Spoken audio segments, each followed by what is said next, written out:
ఎంతో ఆర్భాటంగా చేద్దామనుకున్న నిన్నటి సిద్ధం బహిరంగ సభ అట్టరుపుల.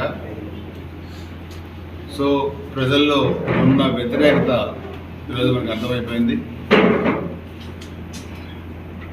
ఈ కాసు మ్యాచ్కి గతంలో కూడా నేను ఒక సవాల్ విసిరా, మరలా మీడియా ద్వారా ఈరోజు మరలా ఒక సవాల్ వేసుకుంటున్నాను. నేను పెట్టిన వ్యక్తిగతమైన సూపర్ 6 మేనిఫెస్టో దాని మీద నువ్వు విమర్శలు చేస్తున్నావు. నువ్వు నేను విమర్శలు చేసుకోవడం కాదు, నేను విసిరే సవాల్కి నువ్వు ఆన్సర్ చేయాలి.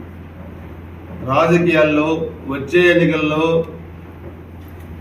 నేను ఓడిపోతే రాజకీయాల నుంచి మానుకుంటాను. నువ్వు ఓడిపోతే నువ్వు రాజకీయాలు మానుకుంటావా? నీకు నాకు ఇదే సవాల్. నీకు దమ్ముంటే 1 అవర్లో దీనికి సమాధానం మళ్ళీ మీడియా ద్వారా చెప్పు. ఇద్దరం కట్టుబడి ఉన్నాం. ఇద్దరికి ఎవరిలో ఏది జరిగినా ఇదే చివరి ఎన్నికలు కావాలా?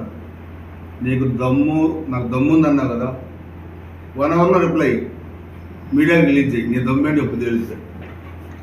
తెలుగుదేశంలో డబ్బు ఉంటే నాకు దమ్ము ఉందన్నారు, మా జగన్ నాకు దమ్ము ఇచ్చాడు. నీ దమ్ము తేలాలి, ఇప్పుడు తేలాలి.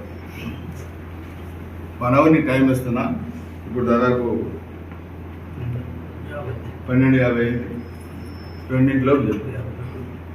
నా సవాల్ను స్వీకరించండి. నిజంగా నీకు దమ్ము ఉంటే, నిజంగా నువ్వు కాస బ్రహ్మానందరెడ్డి వారసుడు అయితే, నిజంగా నువ్వు గుజరాత్ నియోజకవర్గ అభివృద్ధికి చేసి ఉంటే ఇప్పుడు చెప్పు. నువ్వు నీ దమ్ము ఏంటో ఇప్పుడు తేలాలా? నువ్వు నేను 2 సమాధానం చెప్పు. లేకపోతే నోరు మూసుకొని నీ పని నువ్వు చేసుకో.